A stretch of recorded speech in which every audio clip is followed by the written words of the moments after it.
ஜனநாயகன் படத்தோட நிகழ்ச்சிய வந்து மலேசியால நடத்த போறாங்க. அது எப்படி சார் பார்க்குறீங்க? நீங்க வந்து எந்த ஒரு ஈவென்ட்னாலும் நம்ம ஊர்ல நடந்தா எப்பவுமே சப்போர்ட் பண்ணக்கூடியவங்க தான் நீங்க. அவரோட கடைசி படவிழா, அது இங்க நடந்திருந்தா இன்னும் கொஞ்சம் நல்லா இருந்திருக்குமோ? நல்லா இருக்கும் நாம் நினைக்கிறோம். அவங்க ரசிகர் கூட அதான் நினைக்கிறாங்க. ம், ஆனா அவர் விரும்புறாரு அங்க போகணும்னு. ம். உலக விளம்பரம் கிடைக்கும்னு நினைக்கிறாரோ என்னவோ. ஓகே. இல்ல அந்த புரொடக்ஷன் அவ்வளவு தூரம் அவர வந்து ஒரு பெரிய அளவுக்கு அத மார்க்கெட் பண்ணணும்னு நெனச்சது நல்ல விஷயம் தான்.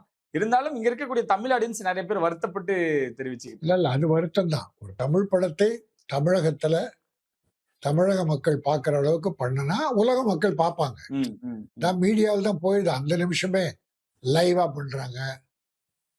அல்லது ஒரு தொலைக்காட்சி எடுத்து அத ஒளிபரப்புறாங்க. ஆமா. அதனால அது உலக மக்களுக்கு எட்டுறதுக்கு வாய்ப்பு இருக்கு. ம். அவர் தமிழ்நாட்டுல தான் பண்ணியிருக்கணும். தமிழகம், தமிழக வெற்றிக் கழகம் பேசுறவரு, இத தமிழகத்துல தான் பண்ணியிருக்கணும். ம். அதுக்கப்புறம் அவர் என்ன நினைச்சாரோ